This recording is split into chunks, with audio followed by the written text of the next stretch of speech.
살을 내는 듯한 북풍이 앙상한 가지들을 사정없이 후려치며 귀곡성 같은 소리를 내지르고 있었는데 그 소리는 마치 굶주린 짐승의 울부짖음과도 같아 듣는 이의 간담을 서늘하게 만들기에 충분했다. 한치 앞도 분간할 수 없는 백색의 지옥, 눈보라는 천지를 집어삼킬 듯 휘몰아치며 세상의 모든 색을 지워버리고 오로지 차가운 죽음의 색채만을 남겨두고 있었다.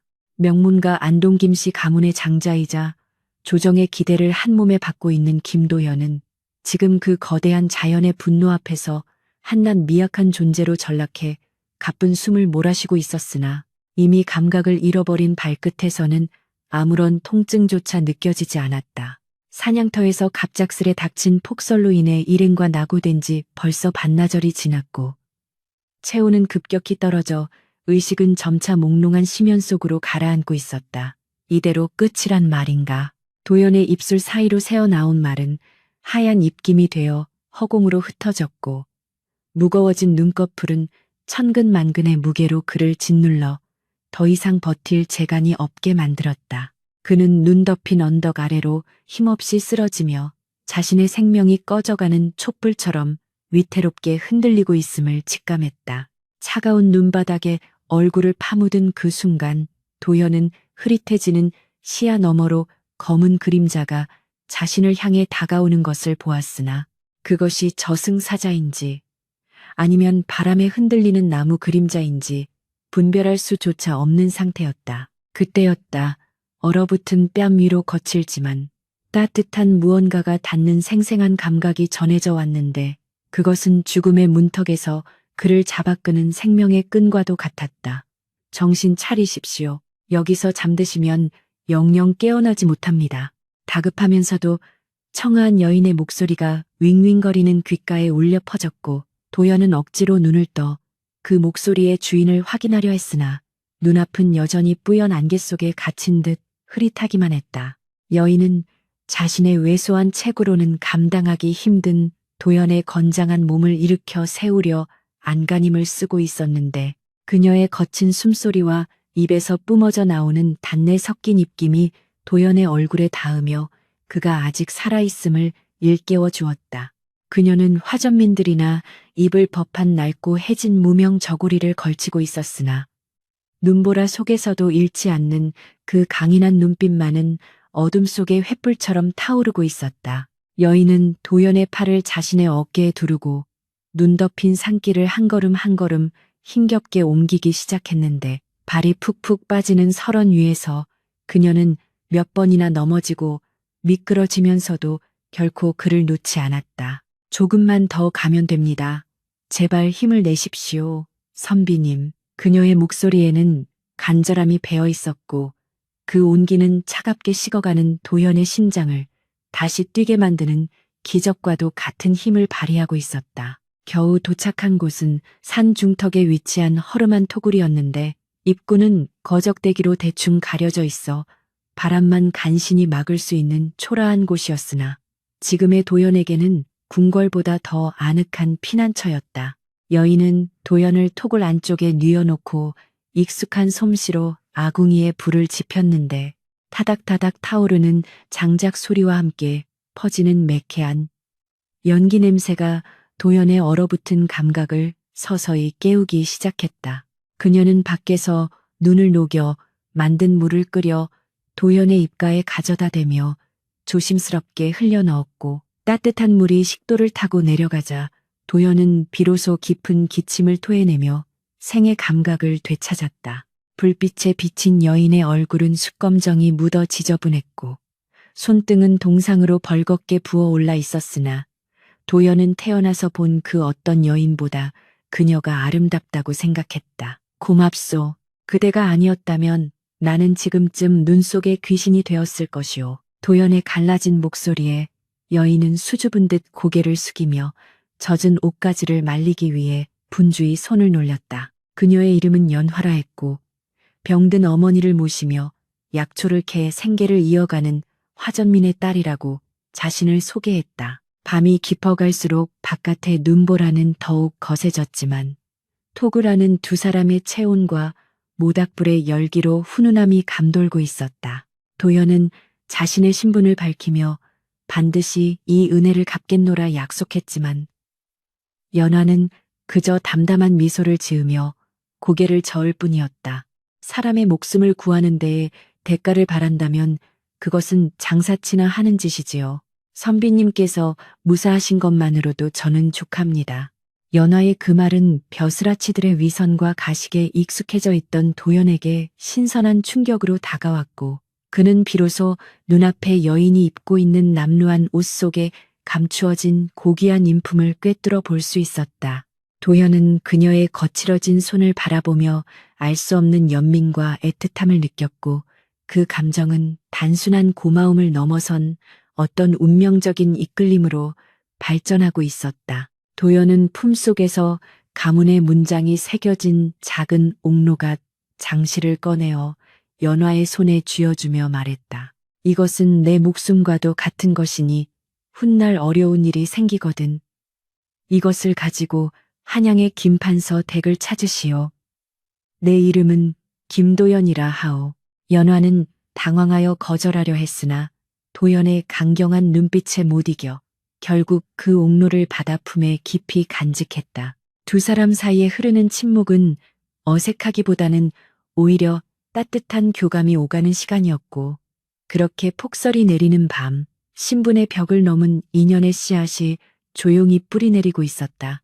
한편 같은 시각 한양의 화려한 기와집들이 즐비한 북촌 그 중에서도 으뜸가는 위세를 자랑하는 한성 판윤초의 대감의 저택에서는 날카로운 비명과 함께 와장창 기물이 파손되는 소리가 담장을 넘고 있었다. 이따위 싸구려 비단을 지금 내 몸에 걸치라는 것이냐. 내 피부가 얼마나 고운지 알면서 감히 이런 거칠거칠한 천을 가져와? 방바닥에는 최고급 단코해와 비단 옷감들이 어지럽게 널려 있었고 그 한가운데에 서 있는 채령은 분을 이기지 못해 씩씩거리고 있었다. 그녀는 한성판윤의 고명딸로 금지옥 옆 자라났으나 그 성정은 오만방자하기 이를 데 없어 하인들 사이에서는 호랑이보다 더 무서운 존재로 통하고 있었다. 채령의 어머니인 정경 부인은 쩔쩔매며 딸을 달래려 했으나 채령은 어머니의 손길마저 뿌리치며 독서를 퍼부었다. 어머니는 안목이 그리도 없으십니까? 김판서댁 도연 도련님과의 혼담이 오가는데 제가 이따위 옷을 입고 그분 앞에 설 수는 없단 말입니다. 채령의 눈은 욕망과 허영심으로 번들거리고 있었는데 사실 그녀의 핏줄에는 천한 화전민의 피가 흐르고 있다는 사실을 아는 이는 이 거대한 저택 안에서도 극히 일부에 불과했다. 20년 전 난리통의 갓난아기가 뒤바뀌었다는 엄청난 비밀은 늙은 유모의 가슴속 깊은 곳에 묻혀 썩어 문드러지고 있었던 것이다. 날이 밝고 눈보라가 잦아들자 김판서 댁에서 보낸 수색대가 산을 뒤지기 시작했고 도연은 아쉬움을 뒤로한 채 연화와 작별해야만 했다. 톡을 밖으로 나온 도연은 멀어져가는 연화의 뒷모습을 한참이나 바라보았는데 눈 덮인 산길을 걸어가는 그녀의 모습은 마치 진흙 속에서 피어난 하얀 연꽃처럼 고결해 보였다. 도연이 무사히 가문으로 돌아오자 집안은 발칵 뒤집혔고 그의 아버지는 안도의 한숨을 내쉬면서도 곧바로 중대사를 거론했다. 네가 무사히 돌아왔으니 이제 미뤄두었던 일을 진행해야겠다. 최판윤 대감댁 여식과의 혼례를 서둘러야겠어. 아버지의 단호한 어조에 도연의 머릿속에는 방금 헤어진 연화의 얼굴이 스쳐 지나갔다. 생명의 은인이자 마음을 흔들어 놓은 그 여인을 두고 얼굴도 모르는 권문세가의 여식과 혼인을 해야 한다는 사실에 도연은 가슴 한구석이 묵직하게 막혀오는 답답함을 느꼈다. 그러나 유교적 가치관이 지배하는 조선 사회에서 부모의 명을 거역하는 것은 상상조차 할 수 없는 불효였기에 그는 씁쓸한 표정으로 고개를 숙일 수밖에 없었다. 며칠 후 도연은 혼례 절차를 논의하기 위해 판윤대감의 저택을 방문하게 되었다. 사랑채로 안내받는 동안 도연은 정원을 거닐고 있는 한 여인을 목격하게 되었는데 화려한 비단 치마를 휘날리며 하녀를 매질하고 있는 그 여인이 바로 자신의 정혼자가 될 채령이었다. 눈을 어디다 뜨고 다니는 게냐?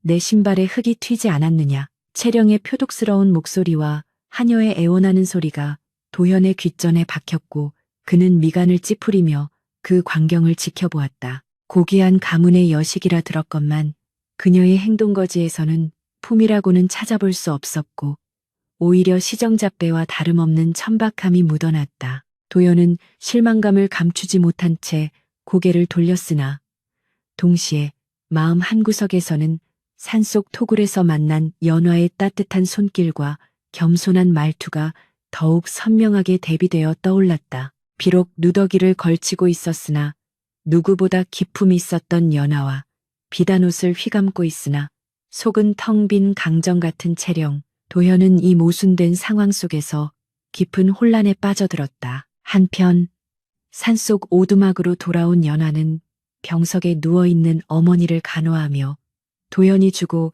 간혹로를 만지작거리고 있었다. 그녀의 어머니, 아니 정확히 말하면 그녀를 키워준 양모인 춘심은 병세가 악화되어 거친 숨을 몰아쉬고 있었는데 춘심의 눈빛은 무언가 말하고 싶은 것이 있는 듯 불안하게 흔들리고 있었다. 연화야, 내 죄가 크다. 죽어서도 지옥불을 피하지 못할 게다. 춘심의 알 수 없는 헛소리에 연화는 어머니의 손을 꼭 잡으며 눈물을 흘렸다. 어머니, 그런 말씀 마세요. 제가 약초를 더 많이 캐와서 꼭 낫게 해드릴게요. 연화의 효심 어린 말에 춘심은 가슴을 쥐어뜯으며 괴로워했다. 사실 춘심은 과거 최판윤 댁의 유모였고 자신의 갓난딸, 채령과 판윤 댁의 딸, 연화를 바꿔치기 한 장본인이었다. 가난이 지긋지긋하여 제 자식만이라도 호의호식하게 만들고 싶었던 비틀린 모정이 낳은 비극이었다. 그러나 죽음이 가까워지자 양심의 가책이 썰물처럼 밀려와 그녀를 괴롭히고 있었고 춘심은 벽장 깊숙한 곳에 숨겨두었던 낡은 베넷 저고리 하나를 떠올리며 갈등하고 있었다. 그 저고리 안에는 연화가 진짜 판윤대감의 핏줄임을 증명하는 결정적인 증표가 숨겨져 있었던 것이다. 도연과 채령의 혼례 날짜가 잡히고 한양 바닥에 소문이 퍼지자 연화 또한 장터에 약초를 팔러 나갔다가 그 소식을 듣게 되었다. 김판서 댁, 도연 도련님이 최판윤 댁따님과 혼인을 한다지? 선남선녀가 따로 없다더군. 사람들의 수군거림 속에 연화의 가슴은 철렁 내려앉았고 품속에 간직했던 옥로가 유난히 차갑게 느껴졌다. 그녀는 자신이 감히 넘볼 수 없는 사람이라는 것을 알고 있었지만 눈보라 속에서 나누었던 그 짧은 교감과 도연의 따뜻한 눈빛을 잊을 수가 없었다. 연화는 씁쓸한 미소를 지으며 돌아서려 했으나 운명의 장난처럼 그때 거리 행차를 하던 도연의 행렬과 마주치게 되었다. 말 위에 올라탄 도연은 위풍당당했으나 그의 표정은 어두웠고 군중 속에 섞여 있는 연화를 발견하지 못한 채 스쳐 지나갔다. 연화는 멀어지는 도연의 뒷모습을 바라보며 눈시울을 붉혔으나 이내 마음을 다잡고 발길을 돌렸다. 그러나 그녀는 아직 모르고 있었다. 자신이 그 혼례의 당사자가 되어야 할 진짜 주인이라는 사실과 다가올 운명의 폭풍우가 자신과 도연 그리고 채령의 삶을 송두리째 뒤흔들어 놓을 것이라는 사실을. 하늘에는 먹구름이 몰려오고 있었고 멀리서 천둥 소리가 들려오며 불길한 전조를 알리고 있었다. 엇갈린 운명의 수레바퀴는 이미 삐걱거리는 소리를 내며 굴러가기 시작했다. 저작거리는 마치 끓어오르는 거대한 가마솥처럼 사람들의 열기와 소음으로 가득 차 있었는데 그 혼란스러운 틈바구니 속에서도 유독 맑고 고요한 기운을 풍기는 한 곳이 있었으니 바로 연화가 자리를 잡은 약초 좌판이었다. 거친 무명 치마에 흙먼지가 묻어 있었지만 좌판 앞에 단정히 무릎을 꿇고 앉아있는 연화의 자태는 마치 진흙탕 속에 피어난 한 송이 백년과도 같이 고결하여 지나가는 이들의 발길을 저절로 멈추게 만들었다. 이봐, 처자. 이 도라지가 정말 산에서 캔 것이 맞나? 때깔이 영 시원찮은데 값을 너무 후하게 부르는 것 아니오? 심술투게 생긴 왈패 하나가 침을 튀기며 시비를 걸어왔으나 연하는 눈 하나 깜짝하지 않고 차분한 목소리로 대답했다. 나으리, 이 도라지는 제 어미의 병을 고치기 위해 험한 바위 틈에서 제 손으로 직접 캔 것입니다. 겉보기엔 투박하고 흙이 묻어 볼품없을지 모르나 그 향을 맡아보시면 10년 묵은 체증도 내려갈 만큼 깊은 약효를 품고 있음을 아실 것입니다. 연화가 건넨 도라지를 받아든 왈패는 코끝을 찌르는 알싸하고 깊은 흙내음에 순간 말문이 막혔고 주변에서 구경하던 사람들조차 그 당당하면서도 예의를 잃지 않는 처자의 태도에 감탄하며 수군거렸다. 거참. 옷은 남루하나 말하는 본세가 양반집 교수보다 낫구먼.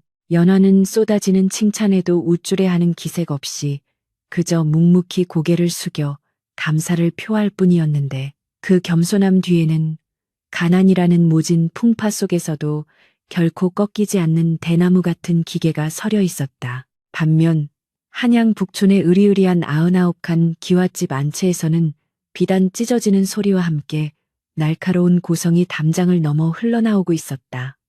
어머니, 제가 분명히 말씀드리지 않았습니까? 저 김판서댁 도련님에게 보낼 예단은 조선 팔도에서 제일 가는 것으로 준비해야 한다고요. 이따위 촌스러운 문양이 들어간 비단을 어떻게 그 댁에 보낸단 말입니까? 채령은 바닥에 뇌동댕이 쳐진 최고급 비단을 발로 지식이며 악을 쓰고 있었는데 그녀의 얼굴은 탐욕과 허영심으로 인해 흉하게 일그러져 있었다. 그녀의 어머니인 정경부인 윤씨는 안절부절 못하며 딸의 팔을 잡고 애원하듯 말했다. 아가, 이것은 청나라에서 들어온 귀한 공단이다. 네가 너무 예민하게 구는 것이 아니냐. 도현 도련님은 거칠애보다는 마음을 중요하게 여기는 분이라 들었다. 그러나 채령은 어머니의 손을 거칠게 뿌리치며 싸늘한 비웃음을 흘렸다. 마음, 그런 건 없는 것들이나 따지는 위선입니다. 양반의 위세는 곧 눈에 보이는 재물과 권세에서 나오는 법이에요. 어머니처럼 물러터지게 구니까 아버님이 첩시를 들이내 만회하는 소리가 나오는 겁니다. 자식의 입에서 나왔다고는 믿기 힘든 패륜적인 언사에 윤씨 부인은 가슴을 부여잡고 비틀거렸으나 채령은 눈길 한번 주지 않고 자신의 방으로 들어가 버렸다. 비단옷을 휘감고 온갖 보석으로 치장했으나 그 속은 썩은 내 진동하는 시궁창과 다름없는 채령의 본성은 그녀가 태어날 때부터 가지고 있던 천한 핏줄의 굴레를 벗어나지 못하고 있음을 여실히 보여주고 있었다. 해질녘 김도연은 무거운 발걸음으로 최판윤 대감의 저택을 찾았는데 그의 마음은 혼례를 앞둔 예비 신랑의 설렘보다는 해결되지 않은 의구심으로 가득 차 있었다. 사랑채 마루에 앉아 차를 마시는 도연의 맞은편에는 얌전한 척 앉아있는 채령이 있었으나 도연의 예리한 눈썰미는 그녀의 미소 뒤에 숨겨진 탐욕스러운 눈빛을 놓치지 않았다. 낭자, 들리는 소문에 의하면 요즘 저잣거리의 백성들이 흉년으로 인해 풀뿌리로 연명한다고 하더이다. 우리 혼례에 쓸 비용을 조금 줄여 그들을 돕는 것이 어떻겠소. 도연이 넌지시 의중을 떠보자 채령의 눈썹이 꿈틀거리며 순간적으로 불쾌한 기색이 스쳐 지나갔다. 도련님, 천한 것들은 굽는 것이 일상인데 우리가 굳이 신경 쓸 필요가 있겠습니까? 우리 가문의 위신이 달린 혼례를 초라하게 치른다면 남들이 손가락질할 것입니다. 채령은 급히 표정을 수습하며 교태 섞인 목소리로 둘러댔으나 도연은 그 말 속에 담긴 비정함과 오만함에 치를 떨며 찻잔을 내려놓았다. 그의 뇌리에는 눈보라치던 산속에서 자신의 얼어붙은 몸을 녹여주던 연화의 거친 손길과 대가 없이 생명을 구해주었던 그 숭고한 희생정신이 떠올라 채령과 극명한 대비를 이루었다. 비단옷을 입었다고 해서 다 귀한 사람이 아니며 누더기를 걸쳤다고 해서 다 천한 사람이 아니로구나.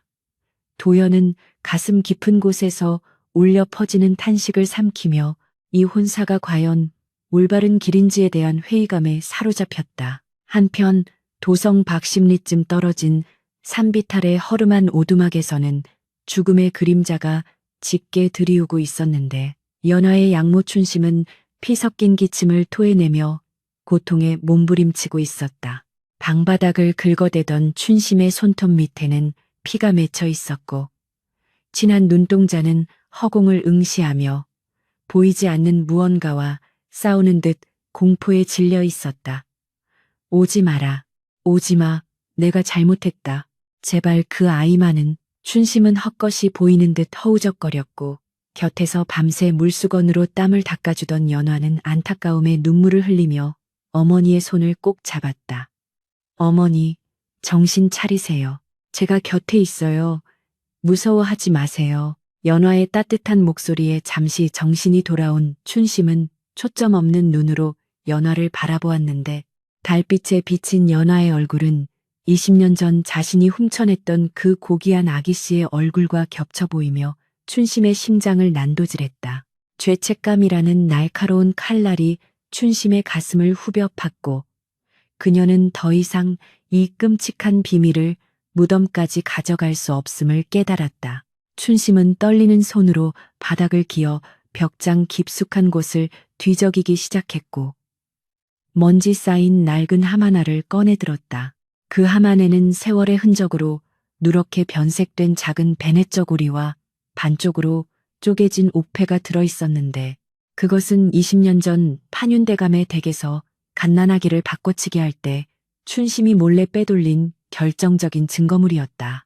춘심의 손이 부들부들 떨리며 저고리를 어루만졌는데 그 순간 20년 전의 그날 밤이 주마등처럼 그녀의 눈앞을 스쳐 지나갔다. 전쟁통에 남편을 잃고 갓 낳은 딸과 함께 굶어 죽어가던 춘심은 우연히 피난길에서 판윤대감의 부인과 마주쳤고 혼란스러운 틈을 타 자신의 딸과 부인의 딸을 바꿔치기 하는 천인공 노할 죄를 저지르고 말았다. 내 딸아, 너는 부디 배뉘지 말고 비단 이불 덮고 잘 살거라. 그렇게 자신의 친딸 채령을 부잣집으로 보내고 남의 집 귀한 딸 연화를 데려와 키우며 춘심은 평생을 죄의식 속에서 살아야만 했다. 그녀는 연화가 커갈수록 천한 자신과는 다르게 기품 있고 총명하게 자라나는 모습을 보며 뼈저린 후회와 동시에 기이한 경외감을 느꼈다. 핏줄이라는 것은 속일 수 없는 하늘의 이치였던가. 진흙탕에 던져놓아도 연꽃은 결국 연꽃으로 피어날 수밖에 없는 운명이었던 것이다. 춘심은 가쁜 숨을 몰아쉬며 연화를 불렀다. 연화야, 내 말을 똑똑히 듣거라. 너는 내 딸이 아니다. 청천벽력 같은 말에 연화는 눈을 동그랗게 뜨고 춘심을 바라보았으나 춘심은 말을 멈추지 않았다. 이 저고리와 옥패가 네가 누구인지 말해줄 것이다. 너는 저기 북촌의 최판윤 대감댁에. 그러나 결정적인 순간 격렬한 기침이 터져나오며 춘심의 말문이 막혔고 그녀는 피를 한 웅큼 토해내며 쓰러지고 말았다. 연화는 소스라치게 놀라 춘심을 부둥켜 안고 오열했으나 춘심은 흐려지는 의식 속에서도 연화의 손에 옥패를 쥐어주려 안간힘을 썼다. 말해야 한다. 지금 말하지 않으면 이 아이는 평생 천출로 살다가 죽을 것이다. 춘심의 내면에서는 진실을 밝히려는 양심과 자신의 친딸 채령이 파멸할지도 모른다는 모정이 치열하게 충돌하고 있었다. 하지만 죽음은 그녀에게 더 이상의 시간을 허락하지 않았고 춘심은 끝내 말을 잇지 못한 채 고통스러운 신음과 함께 의식을 잃고 혼절해버렸다.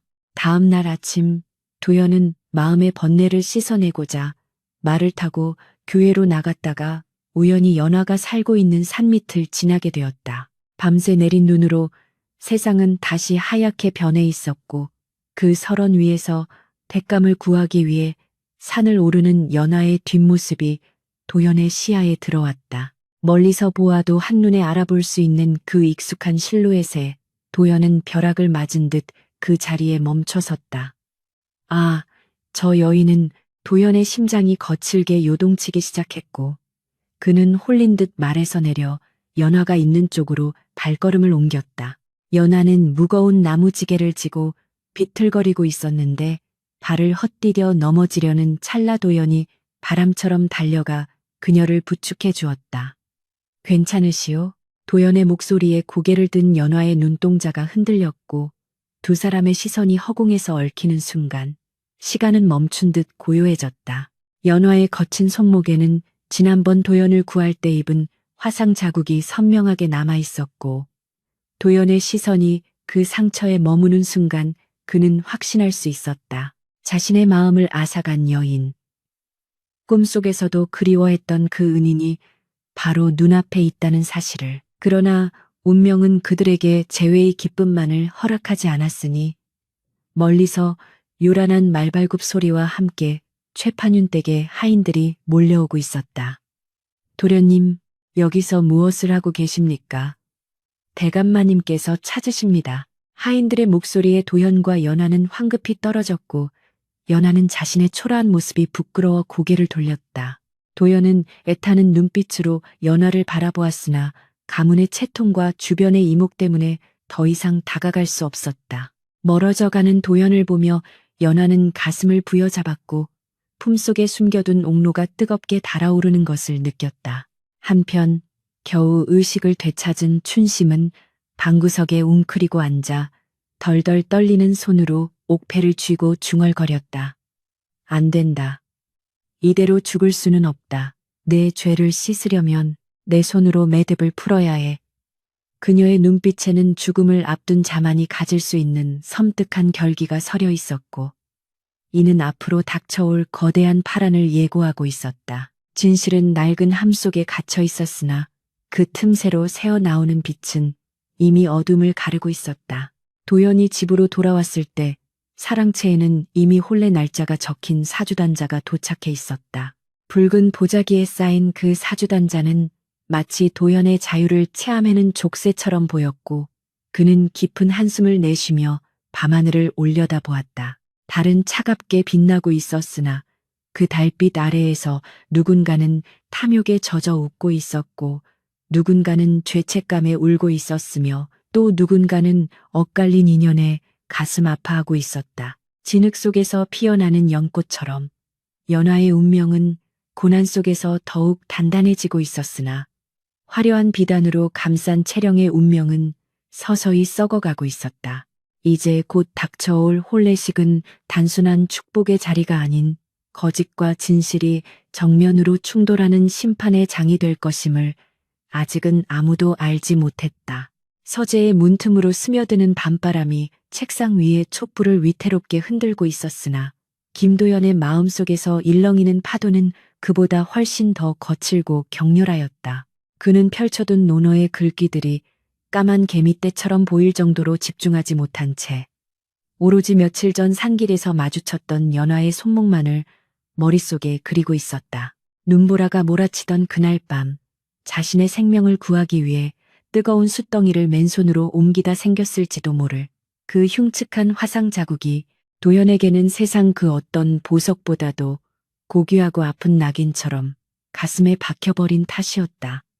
설마 그 여인이 정말 나를 구해준 은인이란 말인가? 도연은 떨리는 손으로 찻잔을 들어 입에 가져갔으나 입술이 닿기도 전에 찻잔을 내려놓고 말았다. 만약 자신의 짐작이 사실이라면 그는 지금껏 엉뚱한 사람에게 마음을 주려 노력하고 진짜 은인은 차가운 산속에 방치해둔 꼴이 되는 것이었다. 이 지독한 혼란은 그의 양심을 날카로운 송곳처럼 찔러대어 잠시도 편안히 앉아있을 수 없게 만들었다. 도연은 자리를 박차고 일어나 창문을 열어젖혔다. 칠흑 같은 어둠 속에 잠긴 한양의 밤 풍경이 눈에 들어왔으나 그의 시선은 멀리 화전민들이 모여 사는 남산 자락의 희미한 불빛을 향해 고정되어 있었다. 이튿날 날이 밝자마자 도연은 하인을 대동하지 않고 홀로 저작거리로 나섰는데 그의 발걸음은 본능이 이끄는 대로 약초 전 골목을 향하고 있었다. 장터는 아침부터 물건을 사고 파는 사람들로 북적였으나 도연의 눈에는 오직 한 사람, 구석진 자리에 앉아 묵묵히 약재를 다듬고 있는 연화만이 들어왔다. 그녀는 여전히 남루한 옷차림이었으나 약초를 다루는 손길만큼은 정성스럽고 조심스러워 마치 귀한 보물을 다루는 듯했다. 도연은 심장이 터질 듯한 긴장감을 누르며 천천히 그녀 앞으로 다가갔다. 인기척을 느낀 연화가 고개를 들었고 두 사람의 시선이 마주치는 순간 주변의 소음이 일순간에 잦아드는 듯한 기묘한 정적이 흘렀다. 선비님, 연화의 입술이 파르르 떨렸고 당황한 기색이 역력한 눈동자는 갈 곳을 잃고 헤매었다. 도연은 애써 침착함을 유지하며 그녀의 앞에 쭈그리고 앉아 물었다. 지난번 산 밑에서 베었을 때 낭자의 손목에 난 상처를 보았소. 실례가 되지 않는다면 잠시 그 상처를 다시 볼 수 있겠소? 도연의 갑작스러운 요청에 연화는 황급히 소매를 끌어내려 손목을 감추며 고개를 저었다. 별것 아닙니다. 산에서 일을 하다 보면 흔히 생기는 상처일 뿐입니다. 그러나 도연은 물러서지 않았다. 그는 연화가 거절할 틈도 주지 않고 부드럽지만 단호한 손길로 그녀의 손목을 잡았다. 거칠고 투박한 피부의 감촉이 손끝에 전해져 왔고 소매를 걷어 올리자 붉게 짓무른 화상 자국이 선명하게 드러났다. 그것은 단순한 찰과상이 아니라 뜨거운 열기에 깊게 데인 흔적임이 분명했다. 도연의 눈시울이 붉어지며 목소리가 떨려 나왔다. 이것은 그날 밤 나를 위해 불을 지피다 생긴 상처가 아니오. 왜, 어찌하여 나를 모른 척 하셨소? 연화는 더 이상 부인할 수 없음을 깨닫고 고개를 푹 숙인 채 눈물을 떨구었다. 선비님은 하늘 높은 곳에 계신 분이고 저는 땅바닥을 기는 미천한 년입니다. 잠시 스친 인연을 빌미로 선비님의 앞길에 누가 되고 싶지 않았습니다. 연화의 그 말은 도연의 가슴을 미어지게 만들었다. 자신의 안위보다 도연의 장래를 먼저 걱정하는 그 깊고 넓은 마음 씀씀이에 도연은 자신이 지금껏 배우고 익힌 성현의 가르침이 얼마나 부끄러운 것인지 통감했다. 도연은 주변의 시선도 아랑곳하지 않고 연화의 손을 두 손으로 꼭 감싸주며 말했다. 네, 비록 늦었으나 이 은혜는 반드시 갚을 것이요. 아니, 은혜를 갚는 것으로 끝내지 않을 것이요. 그 순간 도연의 눈빛에는 단순한 감사를 넘어선 어떤 굳은 결의가 서려 있었다. 한편 최판윤 대감의 저택 안채에서는 혼례 준비가 한창이었으나 분위기는 살얼음판을 걷는 듯 냉랭하기 그지없었다. 가짜 딸 채령은 방 안에 틀어박혀 혼수 품목을 적은 종이를 갈기갈기 찢어발기며 히스테리를 부리고 있었다. 김판서 댁에서 보낸 예단이 고작 이것이란 말이냐? 은가락지 한 쌍에 비단 몇 필이라니. 나를 무시해도 유분수지. 채령의 탐욕은 끝이 없었고 그녀의 눈은 채워지지 않는 욕망으로 인해 흉흉하게 번들거리고 있었다. 그때 채령의 몸종인 향단이 헐레벌떡 뛰어들어와 납작 엎드렸다. 아씨, 큰일 났습니다요. 지금 저작거리에서 도연 도련님이 어떤 거짓골을 한 계집과 손을 잡고 있는 것을 보았다는 소문이 파다합니다. 그 말을 듣는 순간 채령의 얼굴이 귀신처럼 일그러졌다. 뭐라? 그게 무슨 소리냐? 감히 내 정혼자가 저작거리에 처난 것과 노란하다니. 채령은 질투와 모멸감에 치를 떨며 손에 잡히는 대로 화병을 집어던졌다. 와장창 깨지는 소리와 함께 파편이 사방으로 튀었고 향단은 비명을 지르며 몸을 움츠렸다. 당장 그 계집이 누구인지 알아와라. 내 가만두지 않을 것이다. 감히 내 것을 넘보다니 뼈도 못 추리게 만들어주마. 채령의 악에 바친 고함 소리는 담장을 넘어 밖으로 새어나갔고 지나가던 하인들은 혀를 차며 고개를 저었다. 겉은 화려하나 속은 썩어 문드러진 이 집안의 기운이 점차 쇠하고 있음을 짐작게 하는 징조였다. 같은 시각 연화의 오두막에서는 죽음을 앞둔 춘심이 마지막 힘을 짜내어 자리에서 일어났다. 피를 너무 많이 토해 얼굴은 백지장처럼 하얗게 질려 있었고 다리는 후들거려 제대로 서 있을 수조차 없었으나 그녀의 눈빛만은 형형하게 빛나고 있었다. 가야 해. 내 딸이 혼례를 치르기 전에 모든 것을 제자리로 돌려놓아야 해. 춘심은 품속에 20년 전의 진실이 담긴 베넷 저고리와 옥패를 단단히 여미고 지팡이의 의지에 비틀거리는 걸음으로 산을 내려오기 시작했다. 한 걸음 내디딜 때마다 폐부가 찢어지는 듯한 고통이 밀려왔으나 그녀는 멈추지 않았다. 이것은 단순한 외출이 아니라 평생을 짓눌러온 죄업을 씻기 위한 고행이자 참회의 순례길이었다. 춘심이 도성 안으로 들어섰을 때 화려한 기와집들이 늘어선 북촌의 풍경은 20년 전 그날 밤과 너무나도 대조적이었다. 그때는 살기 위해 도망쳤던 곳이었으나 지금은 죽기 위해 찾아온 곳이 되었다. 그녀는 흐릿해지는 정신을 붙잡으며 마침내 으리으리한 최판윤 대감의 소슬대문 앞에 도착했다.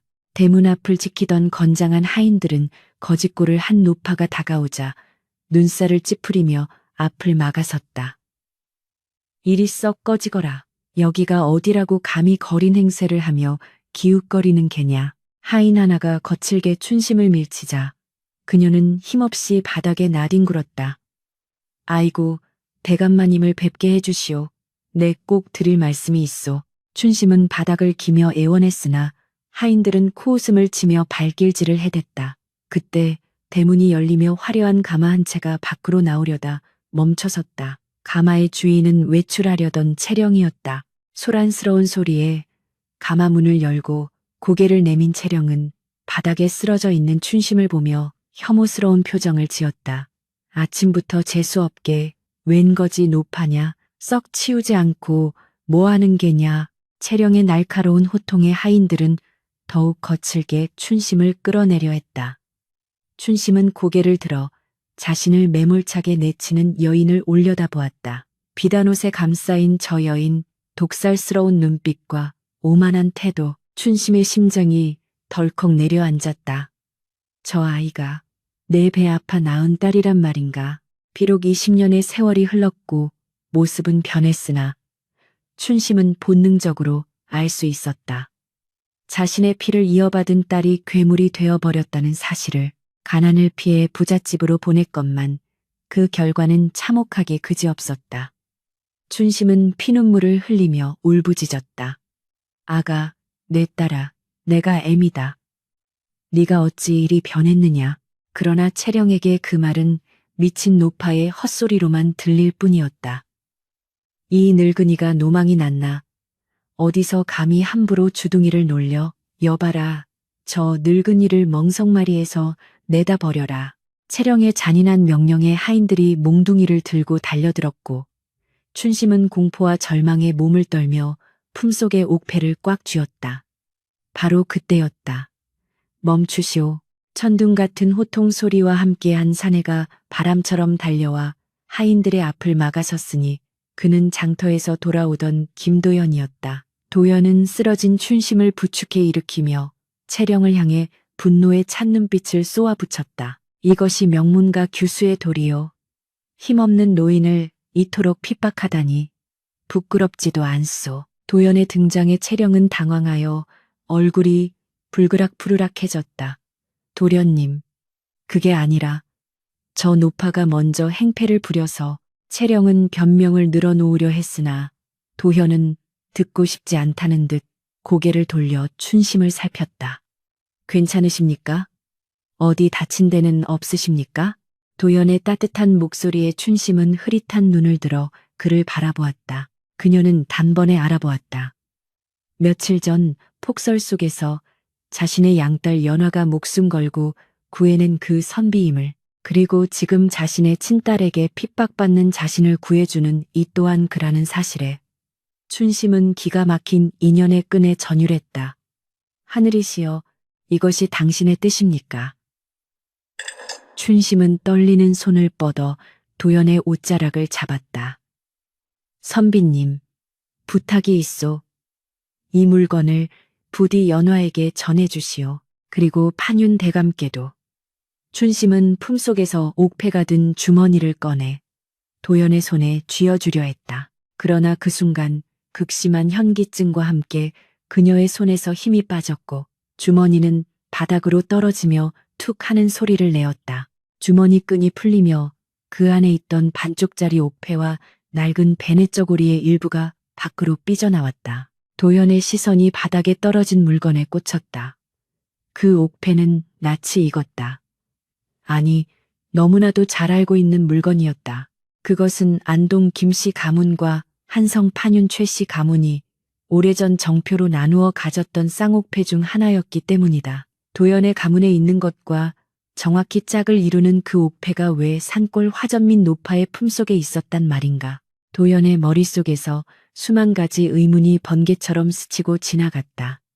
연화의 화상 자국, 채령의 천박한 성품, 그리고 죽어가는 노파가 건네려던 옥패, 흩어져 있던 조각들이 하나로 맞춰지며 거대한 진실의 그림자가 모습을 드러내기 시작했다. 도현은 떨리는 손으로 바닥에 떨어진 옥패를 집어들었다. 그 모습을 지켜보던 채령의 눈에도 이체가 서렸다. 그녀는 그 물건이 무엇인지 정확히 알지는 못했으나 본능적으로 그것이 자신에게 치명적인 독이 될 수 있음을 감지했다. 그거 이리 내놓으세요. 내 집 앞에서 떨어진 물건이니 내 것입니다. 채령이 표독스럽게 소리치며 달려들려 했으나 도현은 차가운 눈빛으로 그녀를 제지했다. 아니요. 이것은 이 노인의 것입니다. 그리고 이제는 제가 맡아야 할 물건 같군요. 도현은 기절한 춘심을 자신의 등 뒤로 보호하며 하인들에게 명령했다. 이분을 당장 의원에게 모셔라. 만약 이분 털끝 하나라도 다시 건드린다면 내 가문의 이름을 걸고 용서치 않을 것이다. 도연의 서슬퍼런 기세에 눌린 하인들은 쭈뼛거리며 길을 비켰고 채령은 분함의 입술을 깨물며 발만 동동 구를 뿐이었다.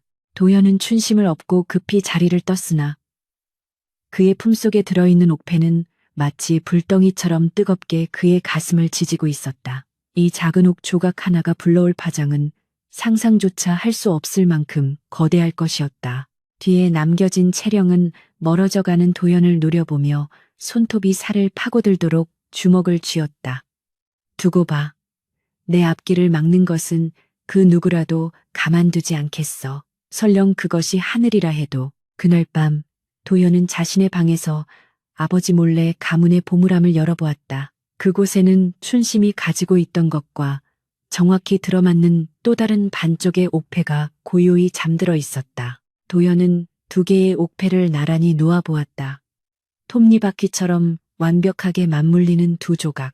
그것은 연화가 바로 최판윤 대감의 잃어버린 진짜 혈육이라는 움직일 수 없는 증거였다.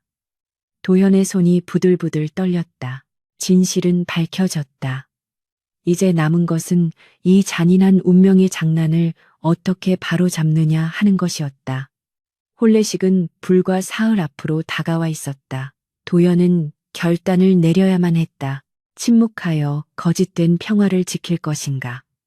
아니면 진실을 폭로하여 모든 것을 파괴하고 새로운 질서를 세울 것인가.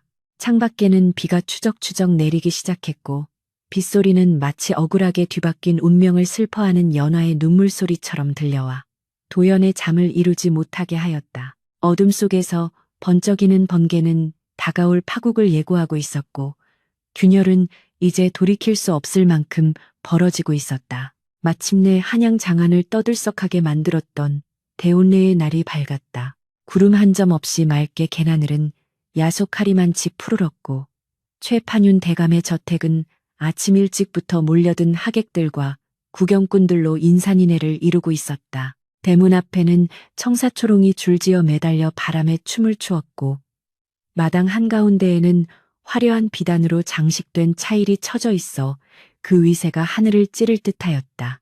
풍악 소리가 담장을 넘어 울려 퍼지기 시작하자 붉은색과 푸른색의 혼례복을 입은 시종들이 분주히 오가며 잔치 분위기를 돋우었다. 그러나 이토록 화려한 겉모습과는 달리 저택의 안쪽 깊숙한 곳에서는 마치 폭풍 전야와도 같은 서늘한 기운이 감돌고 있었다.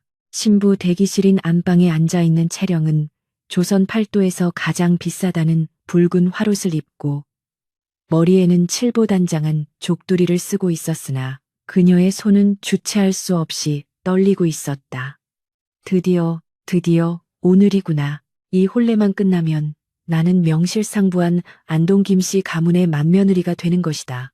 채령은 거울 속에 비친 자신의 모습을 바라보며 주문을 외우듯 중얼거렸으나 왠지 모를 불안감이 가슴 밑바닥에서 스멀스멀 기어 올라와 목을 조르는 듯 했다. 며칠 전 대문 앞에서 마주쳤던 그 늙은 거지 노파와 그녀를 데리고 사라진 김도연의 차가운 눈빛이 뇌리에 박혀 떠나지 않았기 때문이다. 아니야, 아무 일 없을 거야. 그깟 노인네 하나가 무엇을 할 수 있겠어. 도연 도련님도 가문에 체면이 있는데 설마 오늘 같은 날 일을 버리시지는 않겠지. 채령은 애써 불안을 짓누르며 입가에 억지 미소를 지어 보였으나 그 미소는 경련하듯 위태로워 보였다. 한편 신랑을 맞이하기 위해 마련된 사랑채 앞마당에는 수백 명의 하객이 숨을 죽인 채 기다리고 있었다. 멀리서 신랑 행렬을 알리는 힘찬 나발 소리가 들려오자 사람들의 시선은 일제히 대문 쪽으로 쏠렸다. 백마를 타고 들어오는 김도연의 모습은 그야말로 군계일학이었다. 사모관대를 갖춰 입은 그의 자태는 늠름하고 위엄이 넘쳤으나 그의 얼굴에는 신랑이 가져야 할 설렘이나 기쁨 대신 비장한 결기가 서려 있었다. 마치 혼례를 치르러 온 것이 아니라 목숨을 건 전쟁터에 나가는 장수와도 같은 표정이었다. 도연은 말에서 내려 천천히 마당으로 들어섰고 그 뒤를 따르는 기러기 아범이 목각 기러기를 안고 뒤따랐다. 최판윤 대감은 흡족한 미소를 지으며 사위를 맞이하려 단상 아래로 내려왔다. 오, 자네 왔는가. 내 딸이 자네를 얼마나 기다렸는지 모를 걸세. 대감의 호탕한 웃음소리에도 도연은 굳게 다문 입을 열지 않았고 단호한 눈빛으로 장인을 응시할 뿐이었다. 도연의 시선은 잠시 안채 쪽을 향했다가 다시 정면을 응시했다. 그의 소매 안에는 두 개의 옥패와 낡은 베네 쩌구리가 뜨겁게 숨쉬고 있었고 대문 밖에는 그가 미리 준비해둔 가마 한 채가 조용히 대기하고 있었다. 혼례의 시작을 알리는 집례관의 쩌렁쩌렁한 목소리가 울려 퍼졌다. 신랑은 기러기를 전한청에 드리고 절을 올리시오. 도현은 전한상 앞으로 다가가 기러기를 내려놓았다. 모든 하객의 시선이 그에게 집중된 순간 도연은 절을 올리는 대신 허리를 꼿꼿이 펴고 돌아섰다. 장내는 순식간에 찬물을 끼얹은 듯 조용해졌고 최판윤 대감의 얼굴에서 웃음기가 사라졌다. 이복에 사위, 지금 뭐 하는 겐가? 어서 절을 올리지 않고 대감의 당황한 목소리에 도연은 낮지만 힘있는 목소리로 선언했다. 장인어른, 그리고 이 자리에 모인 하객 여러분, 저는 오늘 이 혼례를 치를 수 없습니다. 도연의 충격적인 발언에 장내는 발칵 뒤집혔다. 하객들은 웅성거렸고 안방 문틈으로 이 광경을 훔쳐보던 채령은 다리에 힘이 풀려 주저앉고 말았다. 치를 수 없다니 그게 무슨 망발인가. 가문의 명예를 걸고 약속한 혼사를 이제 와서 파기하겠다는 것인가. 대감의 노호성에 도연은 흔들림 없이 대답했다. 이 혼사는 거짓 위에 세워진 모래성과 같습니다. 하늘을 속이고 인륜을 저버린 채 맺어진 부부의 연이 어찌 온전할 수 있겠습니까? 저는 오늘 뒤틀린 천륜을 바로잡고 묻혀있던 진실을 밝히고자 합니다. 도연이 손짓을 하자 대기하고 있던 가마문이 열리고 병색이 완연한 노파와 그녀를 부축하는 한 여인이 모습을 드러냈다. 하객들의 시선이 일제히 그들에게 쏠렸고 화려한 혼례식장에 어울리지 않는 남루한 행색의 두 여인이 마당 중앙으로 걸어 들어왔다. 그들은 바로 춘심과 연화였다. 춘심은 거의 죽은 사람이나 다름없는 창백한 얼굴이었으나 마지막 생명을 불태우려는 듯 눈빛만은 형형하게 빛나고 있었다. 연화는 고개를 숙인 채 떨고 있었으나 도연의 시선이 닿자 용기를 얻은 듯 고개를 들었다. 최판윤 대감은 춘심을 보자마자 미간을 찌푸렸다. 아니, 저 여자는 20년 전 내 집에서 일하다 도망친 유모가 아닌가? 대감의 기억력은 정확했다. 춘심은 대감의 발 아래 엎드려 피 섞인 기침을 토해내며 울부짖었다. 대감마님, 죽여주십시오. 이 천하의 죄인이 죽기 전에 진실을 고하러 왔습니다. 장내의 분위기는 걷잡을 수 없이 무거워졌고 사람들은 숨을 죽이고 춘심의 입을 주시했다. 20년 전 난리통에 대감마님의 부인께서 난산을 하시고 돌아가시던 그날 밤, 제가 끔찍한 죄를 저질렀습니다. 춘심의 목소리는 끊어질 듯 이어졌으나 그 내용은 천둥보다 더 큰 충격으로 사람들의 귀를 때렸다. 가난이 무서워 제 핏줄만이라도 호강시켜 보겠다는 욕심에 제 딸과 대감마님의 따님을 바꿔치기했습니다. 춘심의 고백이 터져 나오는 순간 식장 안은 비명과 탄식으로 아수라장이 되었다. 최판윤 대감은 뒷목을 잡고 비틀거렸고 하인들은 경악하여 입을 다물지 못했다.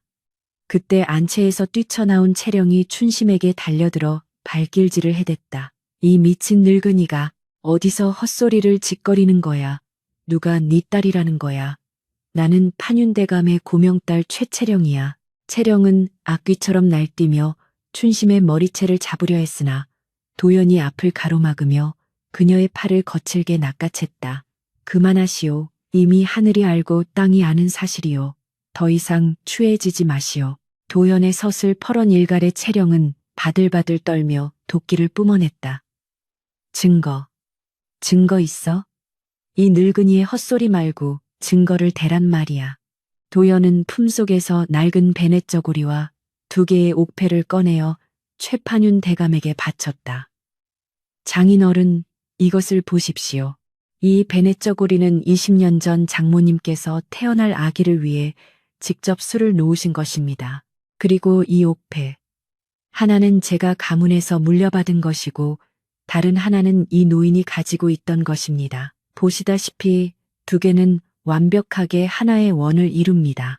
최판윤 대감은 떨리는 손으로 물건들을 받아들었다. 낡은 저고리 소매 끝에는 죽은 부인이 즐겨 수놓던 연꽃 문양이 선명하게 남아있었고 2개의 옥패를 맞대자 연이라는 글자가 완벽하게 완성되었다. 대감의 눈에서 굵은 눈물이 뚝뚝 떨어졌다. 이것은 내 아내가 죽기 직전까지 손에 쥐고 있던 그리고 내가 잃어버린 딸아이의 품에 넣어주었던. 대감의 시선은 춘심의 곁에 무릎 꿇고 있는 연화에게로 향했다. 흙먼지 묻은 옷을 입고 있지만 그 선한 눈매와 기품 있는 이마는 젊은 시절 아내의 모습과 판박이었다. 대감은 비틀거리며 연화에게 다가가 그녀의 얼굴을 어루만졌다. 네가 내 딸이란 말이냐. 내 핏줄을 지척에 두고도 알아보지 못하고 이 아비를 용서해다오. 연화는 하염없이 눈물을 흘리며 대감의 손을 잡았다. 아버님.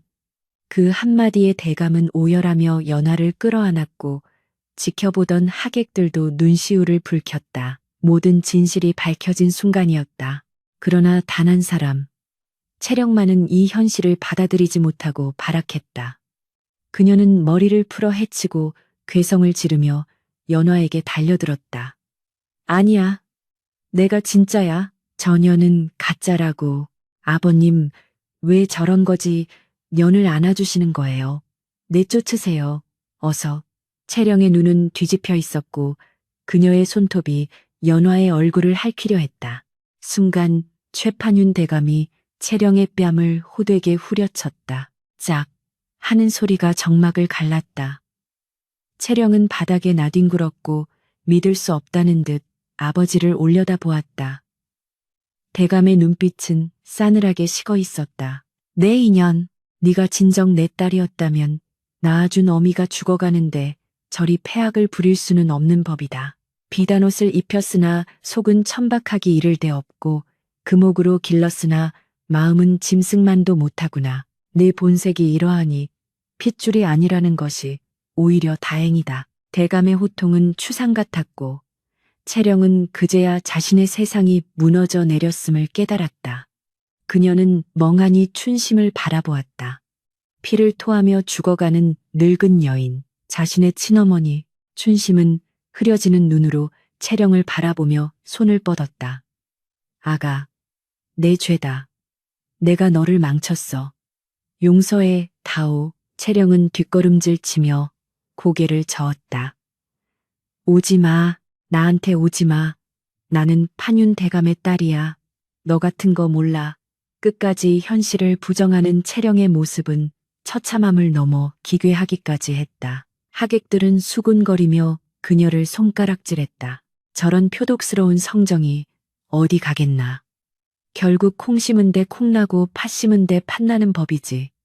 그들의 경멸 어린 시선은 채령의 가슴을 난도질했다.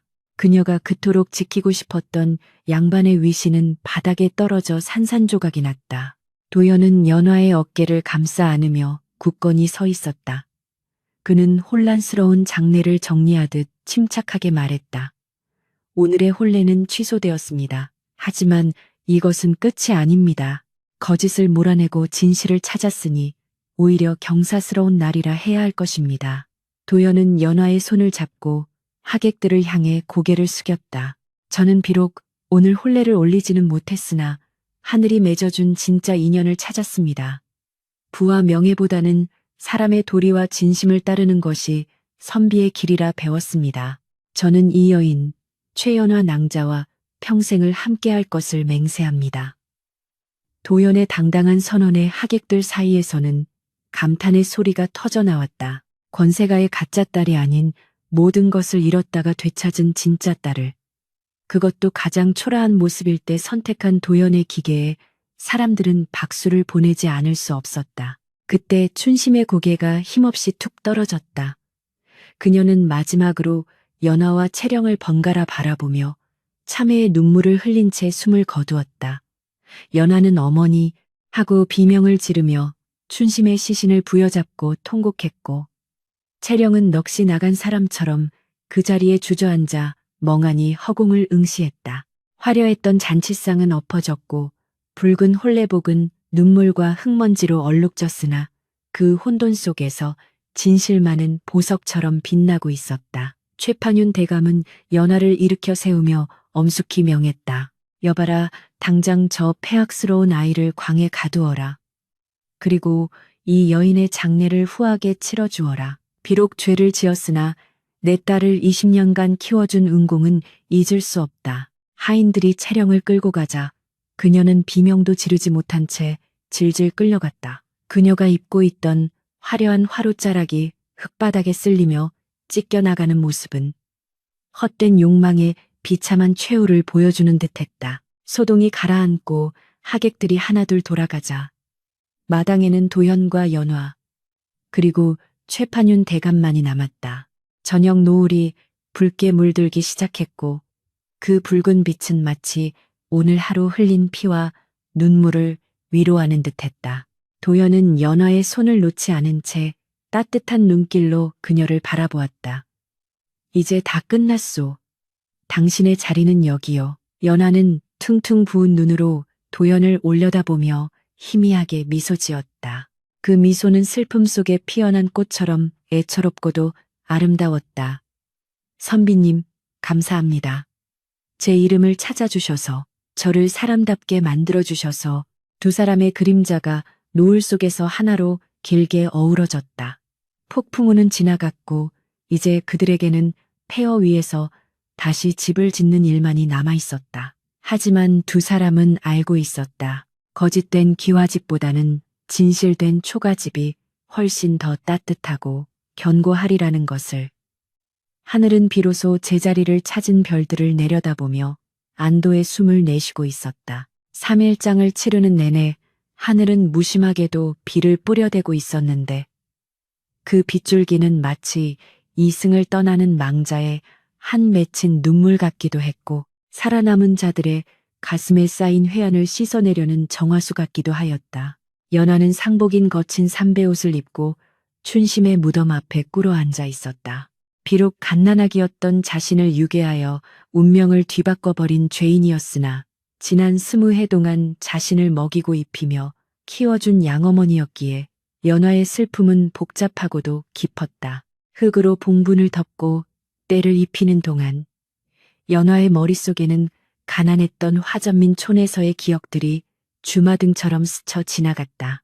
꽁보리밥 한 덩이를 자신의 밥그릇에 덜어주던 투박한 손길, 열병을 앓을 때 밤새 이마를 짚어주던 거친 손바닥의 감촉, 그 모든 것이 거짓 위에 세워진 모래성 같은 모정이었다 해도 그 순간 느꼈던 온기만은 진실이었음을 부인할 수 없었다. 어머니, 부디 저승에서는 가난도 없고 탐욕도 없는 곳에서 편히 쉬세요. 이승에서의 죄업은 제가 살아가며 덕을 쌓아 대신 갚겠습니다. 연화가 마지막 절을 올리자 곁에서 우산을 받쳐 들고 서 있던 김도연이 조용히 그녀의 어깨를 감싸 안았다. 부인, 이제 그만 일어나시지요. 비가 차갑습니다.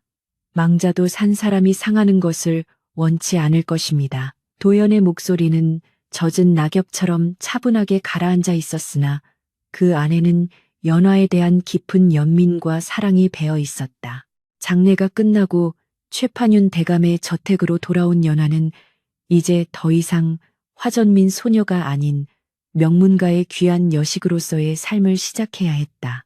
그러나 20년의 세월은 하루아침에 지워질 수 없는 것이어서 비단 이불의 부드러운 감촉보다는 거친 무명천이 더 익숙했고 산해진 미가 차려진 밥상 앞에서는 젓가락을 드는 것조차 조심스러웠다.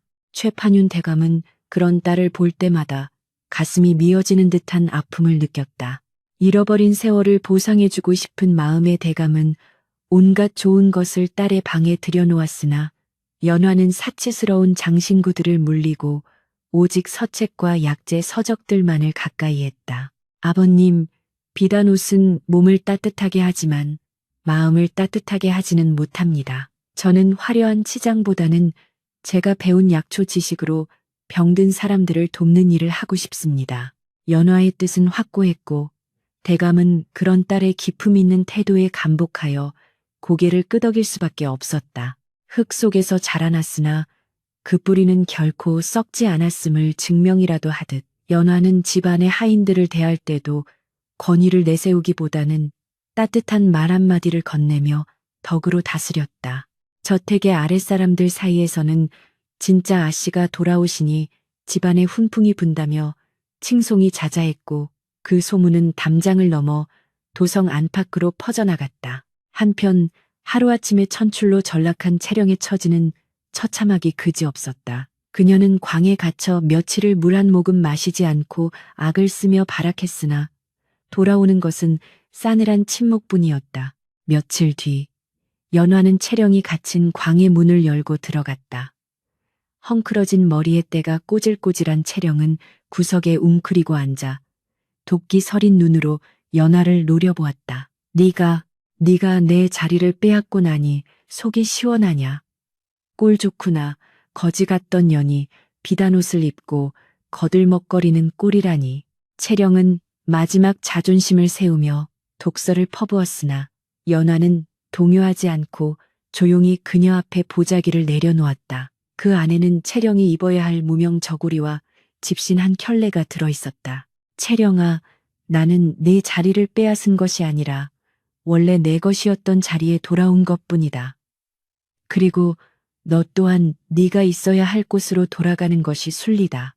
연화의 목소리에는 분노가 아닌 서글픔이 담겨 있었다. 너를 죽여 죄를 묻지 않겠다 하신 아버님의 뜻을 고맙게 여겨라. 너는 이제 내가 살던 그 산속 오두막으로 가서 살게 될 것이다. 그곳에서 땀 흘려 일하고 흙을 만지며 세상이 내 발 아래 있는 것이 아님을 배우거라. 채령은 비명을 지르며 옷가지를 집어 던졌으나 건장한 하인들이 들어와 그녀를 끌어냈다. 안 돼. 싫어. 나는 판윤대감의 딸이야. 내가 왜 그런 구질구질한 곳에 가서 살아야 해.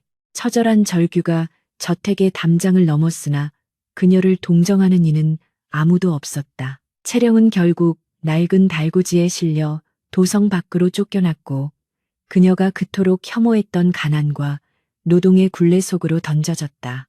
20년간 남의 옷을 입고 호의호식했던 대가는 혹독할 것이나 그것은 그녀가 스스로 짊어져야 할 업보였다. 연화는 멀어져 가는 달구지를 바라보며 긴 한숨을 내쉬었다. 운명은 잔인하면서도 공평한 저울을 가지고 있어 한치의 오차도 없이 기울어진 균형을 바로잡고야 마는 것이었다. 채령이 떠난 자리에는 씁쓸한 뒷맛이 남았으나 그것은 새로운 시작을 위해 반드시 치러야 할 홍역과도 같았다. 계절이 바뀌어 매서운 추위가 물러가고 마른 가지에 연두빛 새싹이 돋아나는 봄이 찾아왔다. 얼어붙었던 대지가 녹아내리듯 도연과 연화의 혼례 준비도 다시 시작되었다. 이번 혼례는 지난번에 떠들썩하고 과시적인 행사가 아니었다. 두 사람은 양가 어른들을 모시고 조촐하지만 경건하게 예를 갖추기를 원했고 그 뜻에 따라 최판윤 대감의 집 후원에서 소박한 혼례식이 거행되었다. 복사꽃이 흐드러지게 핀 나무 아래 도연은 사모관대를 쓰고 연화는 붉은 화롯을 입고 마주섰다. 연화의 얼굴에는 수줍은 홍조가 피어올랐고 도연의 눈빛은 그 어느 때보다 깊고 그윽했다. 기러기는 한 번 짝을 맺으면 생명이 다할 때까지 그 신의를 지킨다 하였소. 내 그대와 더불어 검은 머리가 팥뿌리가 될 때까지 기쁠 때나 슬플 때나 평생을 함께할 것을 천지신명 앞에 맹세하오. 도연이 건넨 합한줄을 받아든 연화의 손이 가늘게 떨렸다. 그녀는 지난날 눈보라 속에서 도연을 살리기 위해 동동거렸던 그 밤을 떠올렸다. 죽음의 문턱에서 시작된 인연이 돌고 돌아 마침내 결실을 맺는 순간이었다. 서방님 비천한 곳에서 자라 부족함이 많은 저를 귀하게 여겨주시니 그 은혜가 하해와 같습니다. 지압이 섬기기를 하늘같이 하고 어진 아내로서 집안을 화목하게 이끄는데 정성을 다하겠습니다. 두 사람이 맞절을 올리자 하객들 사이에서 진심 어린 축복의 박수가 터져나왔다. 최판윤 대감은 눈시울을 붉히며 흐뭇한 미소를 지었고 도연의 아버지 김판서 또한 며느리의 됨됨이에 만족하여 고개를 끄덕였다. 화려한 예물이나 거칠에는 없었으나 서로를 바라보는 두 사람의 눈빛 속에 담긴 신뢰와 애정만으로도 그 어떤 혼례보다 빛나고 아름다운 풍경이었다. 혼례식이 끝나고 신방에 든 두 사람은 촛불 아래서 서로를 마주 보았다. 도연은 연화의 거친 손을 자신의 두 손으로 감싸쥐며 속삭였다. 이 손의 상처가 나에게는 가장 아름다운 훈장이요. 부디 이 손이 더 이상 고생하지 않도록 내 평생 당신을 아끼고 지켜주겠소. 연화는 도연의 품에 안겨 참았던 눈물을 흘렸다. 그것은 고난의 세월을 씻어내고 행복을 받아들이는 환희의 눈물이었다. 창밖에는 봄비가 보슬보슬 내리고 있었는데 그 소리는 두 사람의 앞날을 축복하는 자연의 교향곡처럼 들려왔다. 세월은 유수와 같이 흘러 어느덧 5년이라는 시간이 지났다. 한양의 풍경은 변함이 없었으나 김도연의 집안에는 많은 변화가 있었다. 연화는 아들 하나와 딸 하나를 낳아 기르며 현모양처로 칭송받고 있었는데 그녀의 활동은 집안에만 머무르지 않았다. 그녀는 자신의 친정인 최판윤 대감의 지원을 받아 도성박 빈민촌에 작은 의원을 세우고 병들고 가난한 이들을 무료로 돌보는 일을 하고 있었다. 어린 시절 화전민으로 살며 익혔던 약초 지식은 의원들과 백성들에게 큰 도움이 되었고 사람들은 그녀를 살아있는 관음보살이라 부르며 존경했다. 도연 또한 조정에 나아가 청렴결백한 관리로서 이름을 떨치고 있었는데 그는 항상 백성의 편에 서서 불합리한 제도를 고치고 억울한 일을 구제하는 데 앞장섰다. 부창부수라 했던가 두 부부의 선행은 삭막한 조정과 한양 바닥에 신선한 충격을 주었고 많은 이들이 그들의 삶을 귀감으로 삼았다. 어느 맑은 가을날 도연과 연화는 아이들을 데리고 산책을 나섰다. 그들이 향한 곳은 연화가 자랐던 그 산속. 이제는 아무도 살지 않는 빈터였다. 오두막은 허물어져 흙더미로 변해 있었으나 그 주변에는 이름 모를 들꽃들이 만발하여 옛 추억을 되살려주고 있었다. 5살 난 아들이 깨르르 웃으며 잠자리를 쫓아 뛰어다니는 모습을 보며 도연과 연화는 나란히 바위에 걸터 앉았다. 부인, 기억나시오? 우리가 처음 만났던 그날 밤. 세상이 온통 눈으로 뒤덮여 있었지. 도연의 말에 연화가 미소 지으며 고개를 끄덕였다. 어찌 잊을 수 있겠습니까? 그때 선비님께서 살겠다고 제 바짓가랑이를 붙잡지 않으셨다면 오늘날의 우리는 없었을 것입니다. 두 사람은 서로를 바라보며 가벼운 웃음을 터뜨렸다. 이제는 웃으며 이야기할 수 있는 추억이 되었으나 그 시간들이 켜켜이 쌓여 지금의 단단한 행복을 만들었음을 두 사람은 누구보다 잘 알고 있었다. 그때 산 아래쪽에서 허름한 옷을 입은 한 여인이 나무를 캐고 있는 모습이 보였다. 굽은 등의 흰머리가 듬성듬성한 그 여인은 나이보다 훨씬 늙어 보였으나 낯익은 얼굴 윤곽이 남아 있었다. 바로 채령이었다. 그녀는 지난 5년간 화전민촌에서 혹독한 삶을 살아내며 완전히 다른 사람이 되어 있었다. 오만하고 도끼 서려 있던 눈빛은 사라지고 삶의 고단함에 찌든 무덤덤한 눈빛만이 남아 있었다. 연하는 잠시 숨을 멈추고 그녀를 지켜보았다. 채령은 땀을 닦으며 허리를 펴다가 멀리서 자신을 보고 있는 연하 부부를 발견했다. 순간 채령의 눈동자가 흔들렸으나 그녀는 이내 고개를 숙여 예를 표하고는 다시 묵묵히 호미질을 시작했다. 더 이상의 원망도 질투도 없는 그저 자신의 운명을 받아들인 자의 체념과 평온이 그녀의 뒷모습에서 느껴졌다. 도연이 연화의 손을 잡으며 물었다. 가서 말을 걸어보겠소? 연화는 고개를 저었다. 아닙니다. 각자의 삶이 있는 법이지요. 저 아이도 이제야 비로소 땅을 딛고 스스로 살아가는 법을 배운 듯합니다. 방해하지 않는 것이 도와주는 길일 것입니다. 바람이 불어와 억새밭이 물결치듯 일렁였다. 도현과 연화는 아이들의 손을 잡고 산을 내려오기 시작했다. 석양이 지는 하늘은 황금빛으로 물들어 세상을 따뜻하게 감싸 안고 있었다.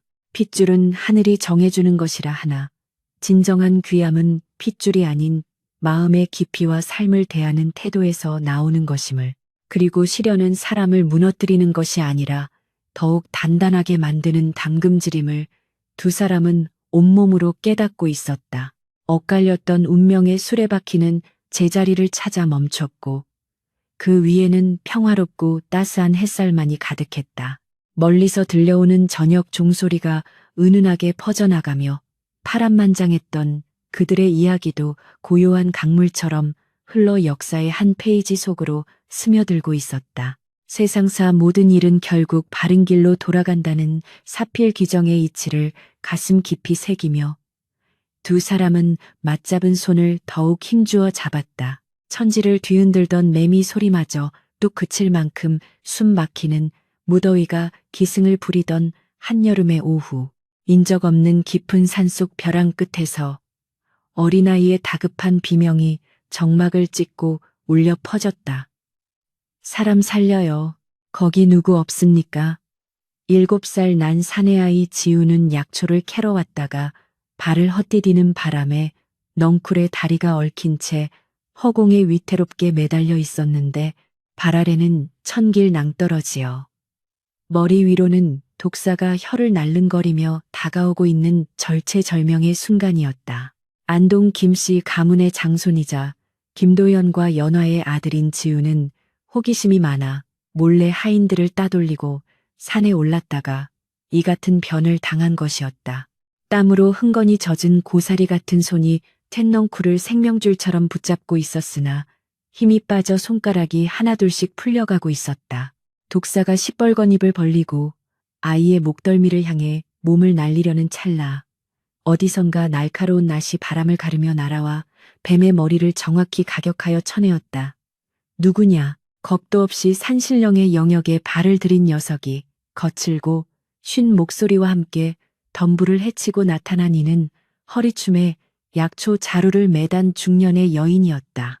여인은 능숙한 솜씨로 넝쿨을 잡아당겨 아이를 안전한 바위 위로 끌어올렸는데 그녀의 손은 마치 나무 껍질처럼 거칠고 마디가 굵어져 있어 세월의 풍파를 짐작게 했다. 놀란 가슴을 쓸어내리며 울먹이는 지훈을 바라보던 여인의 눈동자가 순간 크게 흔들렸다. 아이가 입고 있는 옷감은 최고급 못이었고 허리춤에 매달린 놀이개에는 안동 김씨 가문을 상징하는 문양이 선명하게 새겨져 있었기 때문이다.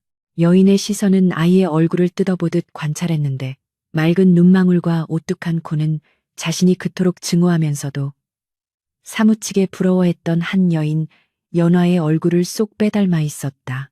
여인의 이름은 채령이었다.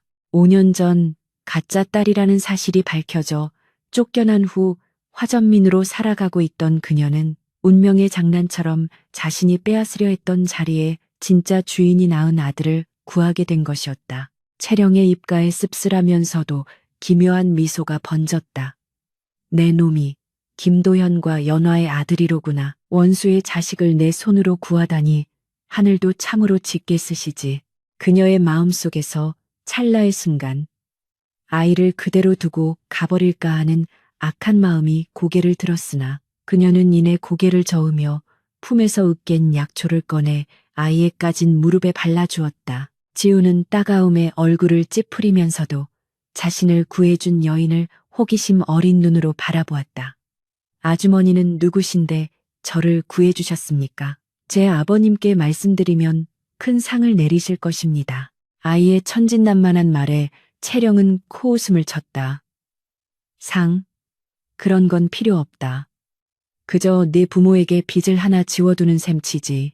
채령은 투박한 손길로 아이의 옷매무새를 다듬어 주었는데 그 손길은 예전의 그녀라면 상상도 할 수 없을 만큼 무심한 듯하면서도 섬세했다. 지난 5년 그녀는 춘심이 살았던 오두막에서 기거하며 춘심이 남긴 약초 서적들을 읽고 산을 탔다. 처음에는 살기 위해 어쩔 수 없이 시작한 일이었으나 흙을 만지고 땀을 흘리며 약초를 캐는 동안 그녀의 마음속에 쌓여있던 도끼는 조금씩 빠져나가고 있었다.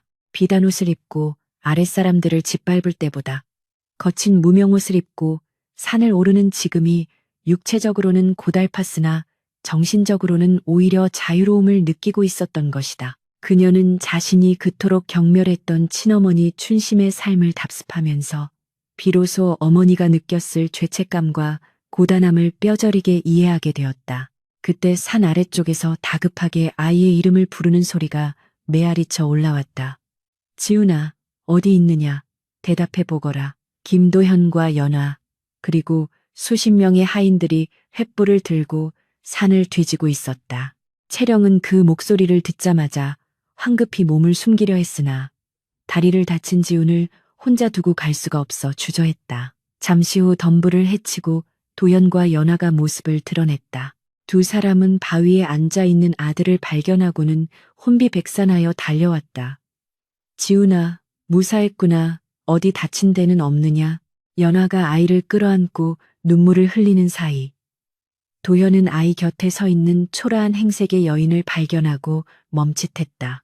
역광에 가려져 처음에는 알아보지 못했으나 서서히 드러나는 얼굴을 확인한 도연의 눈이 커졌다. 자네는 채령이 아닌가? 그 이름이 불리는 순간 연화 역시 고개를 들어 여인을 바라보았고 세 사람 사이에는 무겁고도 어색한 침묵이 흘렀다. 5년이라는 세월은 채령의 얼굴에 깊은 주름을 새겨놓았고 햇볕에 그을린 피부는 검게 변해 있어 예전에 화려했던 모습은 온데간데 없었다. 연화는 자리에서 일어나 채령에게 다가갔다. 그녀의 눈에는 놀라움과 함께 알 수 없는 연민이 서려 있었다. 채령아, 네가 지훈이를 구해준 것이냐? 연화의 물음에 채령은 시선을 피하며 퉁명스럽게 대답했다. 우연히 지나가다 발견했을 뿐이야. 대단한 일도 아니니 그리 쳐다보지 마라. 채령은 몸을 돌려 자리를 뜨려 했으나 연화가 다급하게 그녀의 소매를 잡았다. 잠시만 기다려다오. 이리 그냥 보낼 수는 없다. 내 아들을 살려주었는데 어찌 빈손으로 보내겠느냐. 연화는 자신의 머리에 꽂혀있던 옥비녀를 뽑아 채령의 손에 쥐어주려 했다. 그러나 채령은 불에 데인 듯 손을 내저으며 비녀를 거절했다. 이따위 것은 필요 없다. 내 손을 봐라. 이런 옥비녀가 어울릴 손이냐. 흑투성이의 굳은 살 박인이 손에는 호미 자루가 더 어울리는 법이다. 채령의 말에는 자조가 섞여 있었으나 더 이상 예전처럼 비굴하거나 탐욕스럽지는 않았다. 그녀는 자신의 처지를 있는 그대로 받아들이고 있었고 남의 것을 탐내던 허영심을 내려놓은 지 오래였다. 도연은 그런 채령의 모습을 묵묵히 지켜보다가 입을 열었다. 지난 세월 고생이 많았나 보군. 자네가 내 아들을 구해주었으니 과거의 악연은 이것으로 씻어내도 좋겠네. 혹 필요한 것이 있다면 무엇이든 말해보게. 도연의 제안은 진심이었으나 채령은 고개를 저으며 쓴웃음을 지었다. 도련님, 아니 나으리, 제가 5년 동안 산속에서 배운 것이 하나 있습니다. 제 분수에 맞지 않는 것을 탐하면 반드시 탈이 난다는 것입니다. 저는 지금 제가 캐는 도라지 한 뿌리, 더덕 한 줌에 만족하며 살고 있습니다. 그러니 저에게 빚을 갚고 싶으시다면 그저 저를 모른 척 놔두시는 게 도와주는 겁니다. 채령의 말은 뼈가 있었으나 그 속에 담긴 진정성은 도연과 연화의 가슴을 울렸다. 그녀는 진정으로 변해 있었다. 강제로 빼앗긴 것이 아니라 스스로 내려놓음으로써 얻게 된 마음의 평화가 그녀를 감싸고 있었다. 연화는 잡고 있던 채령의 소매를 천천히 놓아주었다. 더 이상 그녀를 동정하거나 물질로 보상하려 하는 것은 오히려 그녀의 자존심을 상하게 하는 일임을 깨달았기 때문이다. 그렇다면 이것 하나만은 받아주어라. 연화는 비녀 대신 품속에서 작은 주머니를 꺼내 내밀었다. 그것은 화전민들이 겨울을 날 때 요긴하게 쓰는 귀한 상비약들이었다. 이것은 재물이 아니라 약초를 캐는 사람으로서 주는 선물이다. 산에서 험한 일을 하니 다칠 일도 많을 터 내 몸을 돌보는 데 써다오. 연화의 따뜻한 배려의 채령은 잠시 주저하다가 거친 손을 내밀어 주머니를 받아들었다. 투박한 손과 고운 손이 잠시 스쳤고 그 짧은 접촉을 통해 두 여인은 말로 다할 수 없는 화해의 감정을 나누었다. 고맙다. 잘 쓰마. 채령은 짧게 대답하고는 뒤도 돌아보지 않고 산길을 향해 걸어갔다. 그녀의 등 뒤에는 약초 자루가 무겁게 매달려 있었으나 발걸음만은 깃털처럼 가벼워 보였다. 연화와 도연은 채령의 뒷모습이 숲속으로 완전히 사라질 때까지 그 자리에 서서 지켜보았다. 한때는 서로의 인생을 송두리째 빼앗으려 했던 악연이었으나 이제는 각자의 자리에서 자신만의 삶을 살아가는 타인이 되어 평행선을 긋게 된 것이다. 집으로 돌아오는 길, 지우는 어머니의 등에 엎여 물었다. 어머니, 그 아주머니는 왜 좋은 비녀를 마다하고 가셨나요? 저라면 냉큼 받았을 텐데요. 아이의 순진한 물음에 연화는 밤하늘의 별을 올려다보며 조용히 답했다. 지훈아, 사람에게는 누구나 자신에게 맞는 옷이 있고 자신에게 맞는 자리가 있는 법이란다. 그 아주머니는 이제야 비로소 자신에게 가장 잘 어울리는 옷을 입게 된 것이야. 남의 것을 탐하지 않고 자신의 땀방울로 살아가는 그 모습이 비단 옷을 입었을 때보다 훨씬 더 귀하고 아름답더구나. 도연 또한 아들의 머리를 쓰다듬으며 거들었다. 그래, 진정한 부자는 재물이 많은 사람이 아니라 가진 것에 만족할 줄 아는 사람이란다. 오늘 너를 구해준 그분은 마음의 부자가 되어가고 있는 중일 게다. 너도 훗날 자라서 그분처럼 당당하고 떳떳한 사람이 되어야 한다. 지우는 부모님의 깊은 뜻을 다 이해할 수는 없었으나 그날 산속에서 보았던 거친 손의 여인이 풍기던 묘한 위엄만은 가슴 깊이 새기게 되었다. 계절은 다시 돌고 돌아 가을이 깊어졌다. 산속의 억새밭은 은빛 물결로 출렁이고 채령은 여느 때와 다름없이 약초를 캐기 위해 산을 올랐다. 그녀는 바위 틈에 피어난 들국화 한 송이를 꺾어 춘심의 무덤가에 놓아주었다. 봉분도 없이 초라한 무덤이었으나 채령은 그 앞에 앉아 땀을 식히며 혼잣말을 건넸다. 어머니, 저 왔습니다. 오늘은 꽤 실한 산삼을 한 뿌리 캤지 뭡니까. 예전 같으면 장터에 내다 팔아 비단신이나 사신었겠지만 이번에는 아랫마을 병든 노인에게 가져다 줄 생각입니다. 어머니가 저지른 죄, 제가 이렇게라도 조금씩 갚아나가고 있으니 저승에서 너무 마음 아파하지 마십시오. 바람이 불어와 채령의 머리카락을 흩날렸고 마치 춘심이 대답이라도 하듯 나뭇잎들이 사각거리는 소리를 내었다. 채령은 하늘을 올려다보았다. 높고 푸른 가을 하늘 아래 그녀는 더 이상 누군가의 가짜 딸도 버림받은 천출도 아니었다. 그녀는 그저 산과 더불어 살아가는 약초꾼 최채령일 뿐이었다. 먼 훗날 한양 사람들은 안동 김씨 가문의 덕망 높은 안주인 연화 부인과 도성박 명산에서 신묘한 약초를 캐 병자들을 돕는다는 이름 없는 여인에 대한 이야기를 전설처럼 나누곤 했다. 사람들은 두 여인이 자매지간이라는 둥, 얽히고 설킨 인연이 있다는 둥 수군거렸으나 진실을 아는 이는 당사자들 뿐이었다. 가끔 도연과 연화가 아이들을 데리고 산책을 나올 때면 멀리서 그들을 지켜보는 시선이 느껴지곤 했으나 그들은 굳이 아는 체를 하지 않았다. 그저 바람에 실려오는 풀냄새 속에서 서로의 안녕을 확인할 뿐이었다. 진흙탕 속에서도 연꽃은 피어나고 척박한 바위 틈에서도 소나무는 뿌리를 내리듯 엇갈렸던 운명들은 긴 세월의 강물을 따라 흘러 각자의 바다에 이르러 평온을 찾았다. 세상의 모든 인연은 맺어짐과 끊어짐, 그리고 엉킴과 풀림의 연속이니 그 흐름에 몸을 맡기고 오늘 하루를 성실히 살아가는 것만이 인간이 할 수 있는 최선의 도리임을